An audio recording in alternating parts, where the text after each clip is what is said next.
The ReMARKable Palate Podcast, number 93, Indian Corn Soup. Welcome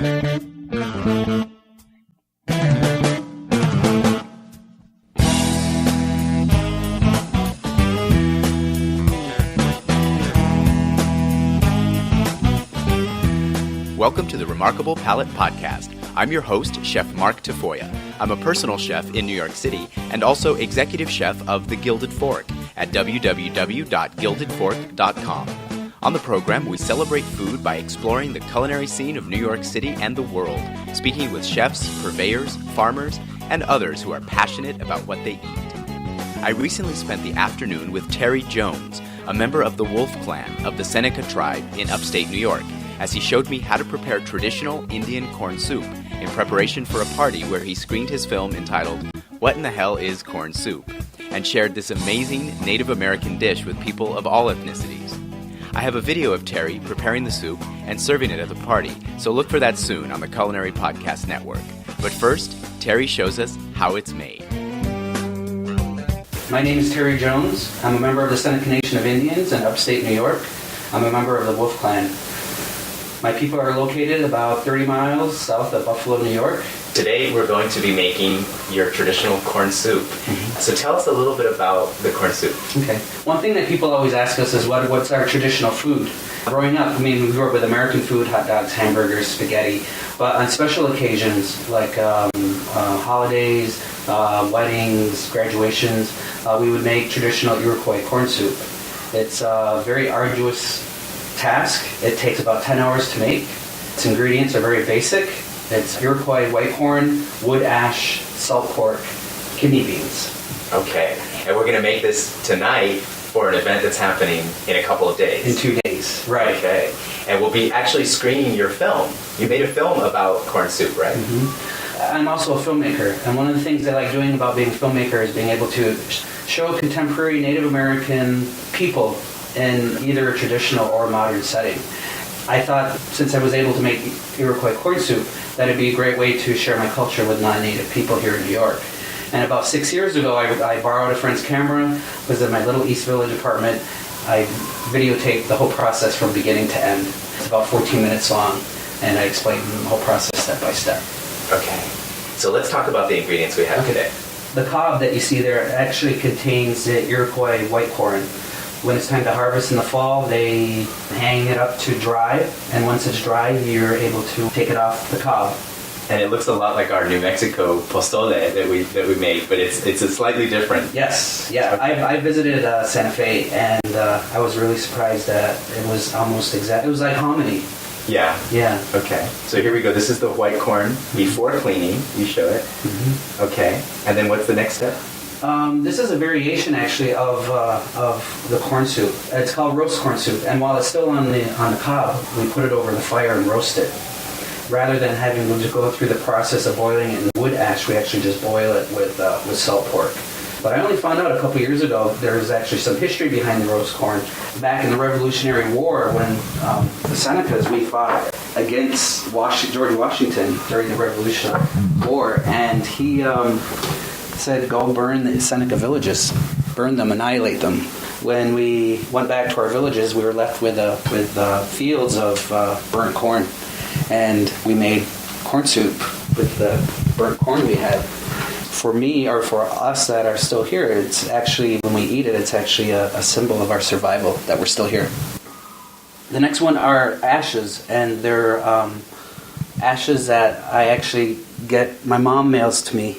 My uncle still heats his house with a wood stove, and he uses probably oak.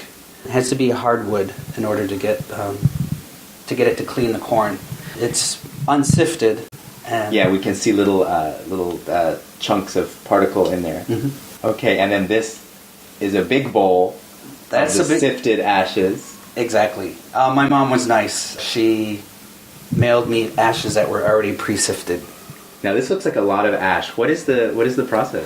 The ratio is 1 part corn to 1 part ashes. And today, for this corn soup presentation I'm doing in 2 days, I'm going to do 2 quarts of corn. So, which means I'm going to need 2 quarts of ashes as well.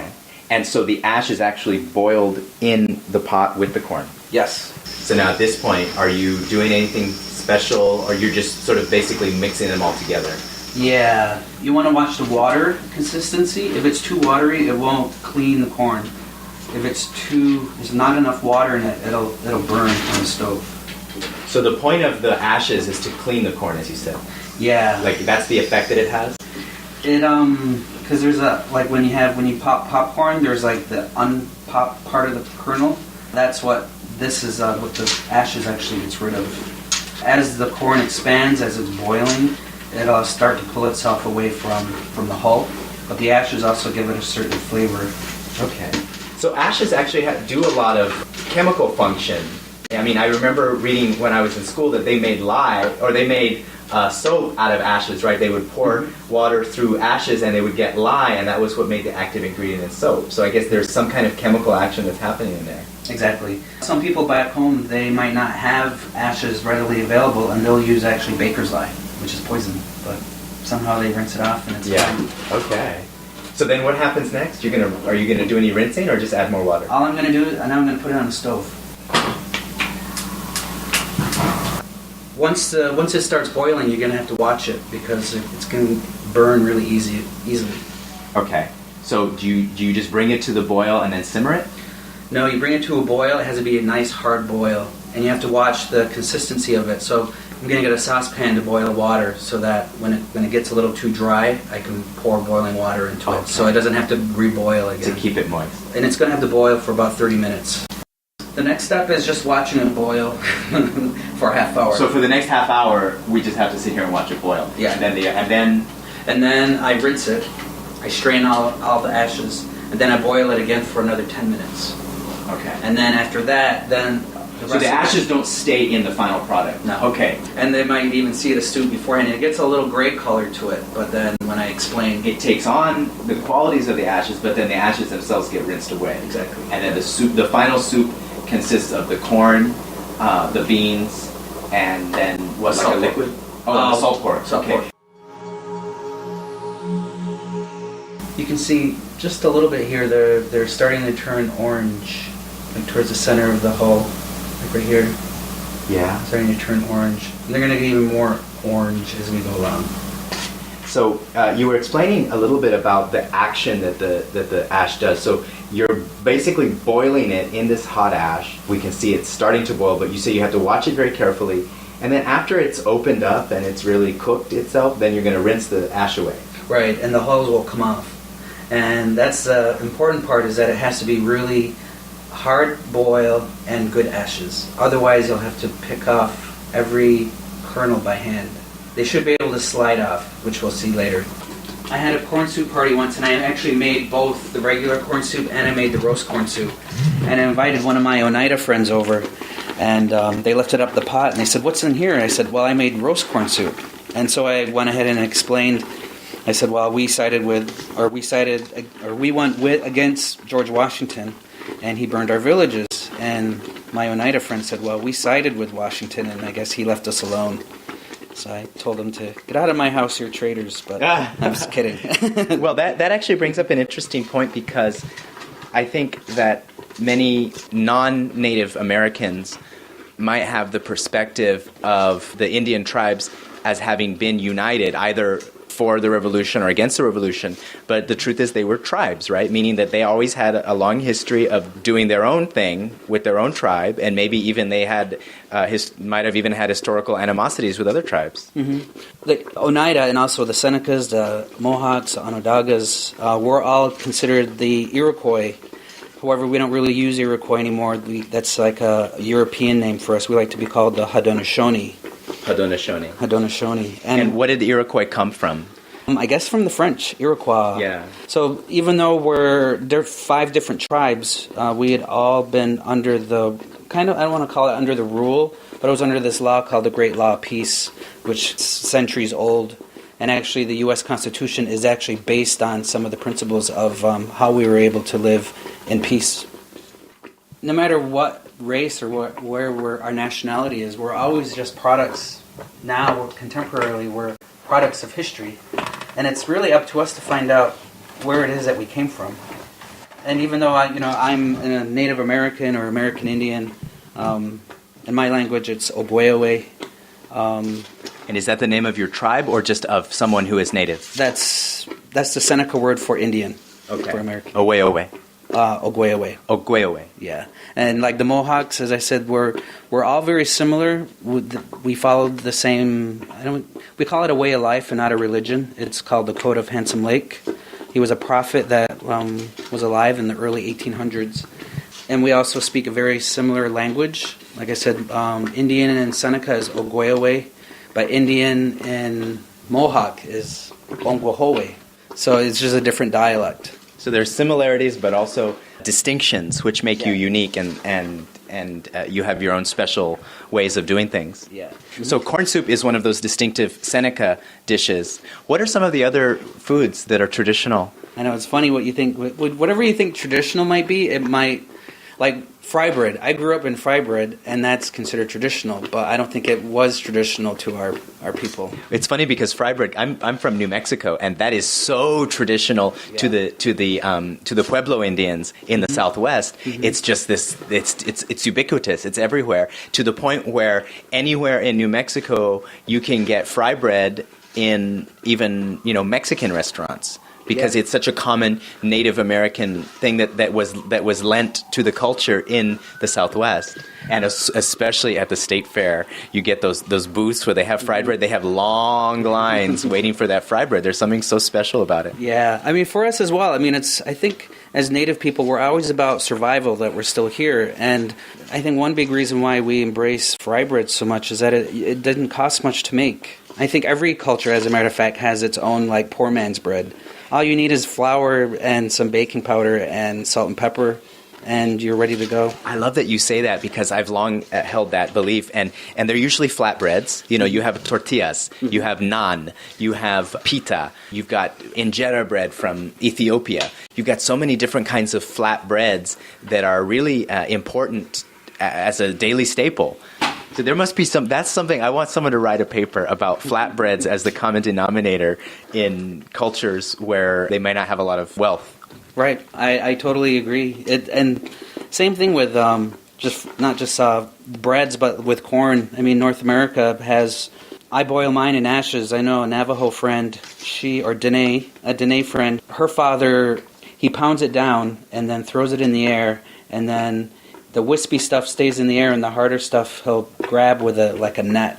That's a lot of work. Yeah, and I actually thought about doing a short film. It was like the four corns of the U.S. Of the Americas. Yeah, and I know that a lot of people use they'll grind it on a stone, and of course we get so many dishes that come from ground corn. Including our tortillas that we have in New Mexico, our corn tortillas. Mm-hmm. The one thing that we have we call the Three Sisters, and that's corn, beans, and squash. And that no matter whether game was plentiful or not, as long as you had those three sisters, you knew that you were going to be able to survive a harsh winter or when times were short. Right. So that's pretty common to most Native Americans all over the continental U.S. and Canada. And it actually smells quite appetizing. Yeah. You would think that, it smells like clay even more than ash to me. There's a real earthy, kind of rich, maybe I'm just romanticizing it, but really there's that notion that minerals of the earth are in that, it seems like to me. Yeah, for me it's like, when I have these corn soup parties, it's also thrilling to me to see people try corn soup for the very first time. Yeah, there's so many things that we have in everyday life, like bread or, I don't know, eggs or something, and corn soup is one thing that people have never tried before, and I really like to see people's experience trying it for the first time. And it's not just, it's how it looks, it's how it smells, it's how it tastes, it's the whole process of going into it. And for me, it's tradition. I know, I've read through books and things that we've been doing it in this process for centuries, and how many times being modern people, can we say that we still carry on something that's traditional? Yeah. Everything now is processed, and everything's made for us and brought to us. So this is, and like you said, it seems like it's foreign and new to us non-natives, but it's such a foundational part of your experience. Mm-hmm. that, like you said, it's not that often that we get something that's always been here, but that it's brand new to us non-natives. What is the Seneca word for a non-native? Hanya'o. Hanya'o. So, and does that embrace all non-native people? That our first white brothers who came over to establish the colonies, we called them our little brothers, Hanya'o. Okay. And so would that include would that include even African American or Asian people now, or is that just refer to Europeans? We have one word, a word for African Americans, which is Hantji. But that's all I was pretty much taught was Hantji and Hanya'o and Ogoyowe. Now the word we make something in the Southwest called pozole, which is made with hominy, and I guess I'm not sure if the word itself comes from a native. From a Navajo word, or whether that's a Spanish word. I don't necessarily know the derivation, but it's basically made from hominy. What are the differences between hominy and the white corn that we're using here? Growing up, we had seen hominy in the store, and we said that looks like corn soup. But then, we were told no, they do it in a factory. Yeah, and it's been slaked with lye to remove the outer husk. So essentially, this is literally what you're doing. You're doing the process that would have been done in the factory because you're using the ashes, which has lye in it, to slake out the outer, and we're going to rinse, and you said it's going to take off the outer husk through this process. Yeah. So we're just sort of going the long way around. Yes. In the traditional way, and then you know that it's done right if you do it yourself. Right. This is not fast food. Which is funny because we're 2 days before the event. Yeah, exactly. But Iroquois corn is also, and many other indigenous corn are considered slow foods. There's this whole movement out there now, slow food movement. That's why this corn isn't cooking. I mean, it'll boil for a half an hour, and then I'll boil it for another 10 minutes, and then in the final stage when it's actually boiling to become soup, it's going to take 3 or 4 hours for it to cook. Yeah. And the denser and the more dense the corn or the bean is, the longer it's going to take to cook, the slower your body processes it. Yeah, and it's actually just better for you. Yes. Yeah. And some people, the slow food movement is very interesting because some people believe that the longer it takes you to make your food, the more you cherish it. Yes. And also the less of it you eat. we have so many foods that are so readily available to us so quickly that we don't really appreciate it, and we eat too much of it, and we do it to the point where it's not good for our bodies. Exactly. And it's not like Italian food when you're boiling down marinara sauce or get the bread out and scoop it up and eat it. This you couldn't do that here. You can't eat any of this as you go. You have to wait till it's done. Right, exactly. So we're chatting a little bit about the intersection between the traditional and the modern, especially when it comes to Native Americans. You were saying, for example, that in the tradition, Native Americans would never be cremated. You would bury the body whole, and that you said that traditionally they wouldn't even necessarily be embalmed. Right. Yeah, we bring the body home. We're very close to the deceased. Our job is to do with the ceremonies is to help them through their journey, their year's journey from life to death. After the anniversary of the first year of your death, we have a feast, and where we actually tell your spirit that you've completed your year's journey, and now you can transition to the other side. That's beautiful.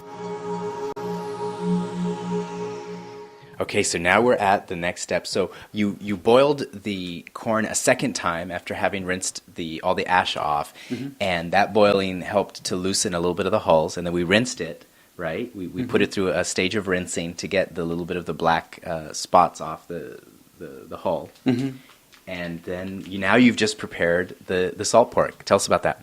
Yeah, the salt pork is it's also known as fatback. It's just used for flavoring. It's not really a substantial source of protein or meat. Yeah, it's mainly for all the beautiful salty flavor of the fat. So we'll cut them up into small pieces, and as they boil in the soup, they'll whittle down a little bit, and then you'll just have little bits and pieces of salt pork in it.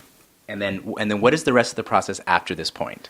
When all your corn is clean and your beans have soaked overnight, or your kidney beans have soaked overnight, the next process is the boil on the morning or the day that you want to have the soup. You'd put in the corn, and then you put in the salt pork to boil first, and then you just got to coordinate it so that you throw the kidney beans in so that they'll be nice and tender at the same time the corn is. Yeah, and not overly cooked. Exactly. Otherwise, you'll just have skins, kidney bean skins all over. Is there any other seasoning that goes in there other than the salt pork? No. Yeah, that's it. all you need. A little salt and pepper. I mean, it's all to your liking.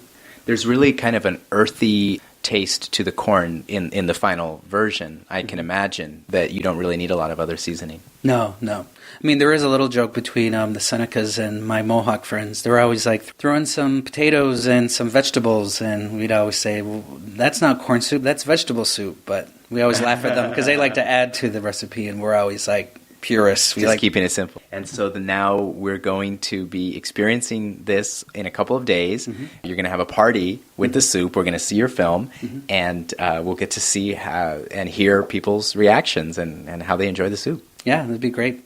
When I first screen the film, it gets everybody, people hear corn, ashes, salt pork, kidney beans, and they don't know if they're eating ashes or not eating ashes, and they're just full of questions. And then I screen the video, and then when it's done, all their answers are I pique their interest, and they're really anxious to try the soup.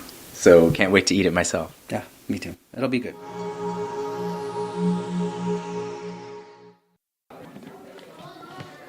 So what did you think of the corn soup? Oh, I love it. It is delicious. Is this the first time you've had it? No, I had it the You've last had time. it before. Yes, Oh, I have. I've had Terry's corn soup and I love it. So you don't necessarily want to do the 10-hour process yourself, but when he does it, you want a phone call. I want a phone call and I'll pay the price. Okay? All right.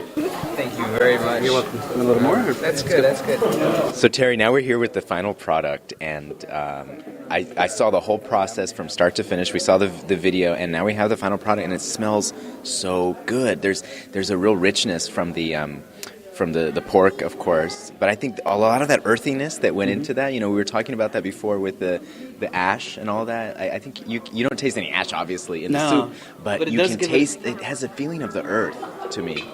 It gives it a very unique color.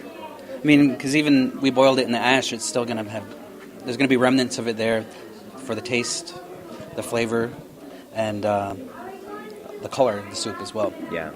And, of course, we were talking a lot about the similarities between your corn soup and our New Mexican pozole. Yeah. And in tasting it, I got, the texture of the corn because it had been dried. It had a very similar flavor, although a little different. We have a lot more spice in ours. Mm. But what I love was this, with the lack of the hot spice, is that you really taste the texture of the dried corn a lot. Yeah.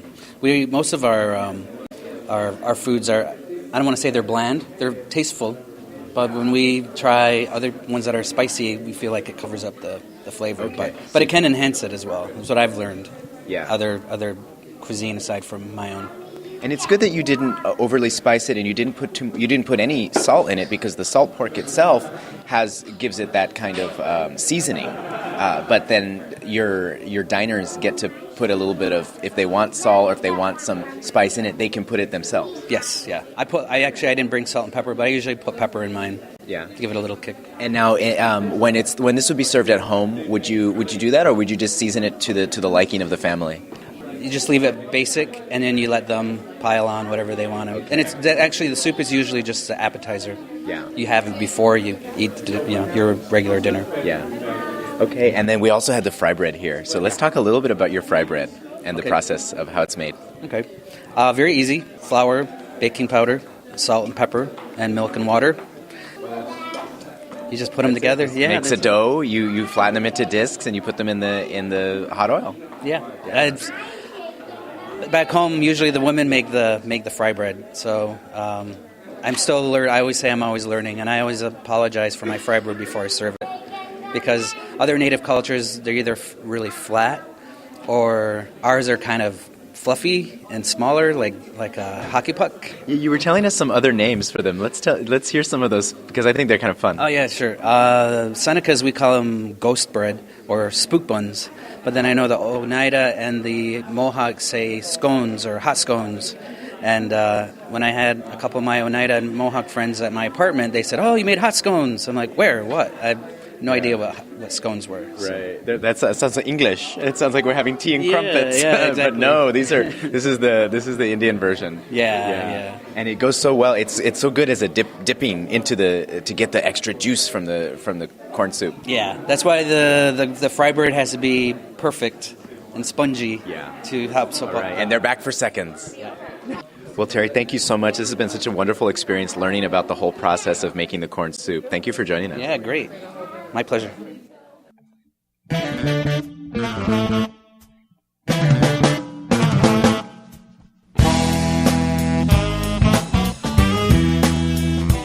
thank you for joining me today as well. You can find out more about Terry, his corn soup parties, and his films, including a new project he's working on entitled Casino Nation, at his website, www.tornjersey.net. And if that sounds strange, it's an anagram of Terry Jones, borrowed from his namesake in Monty Python.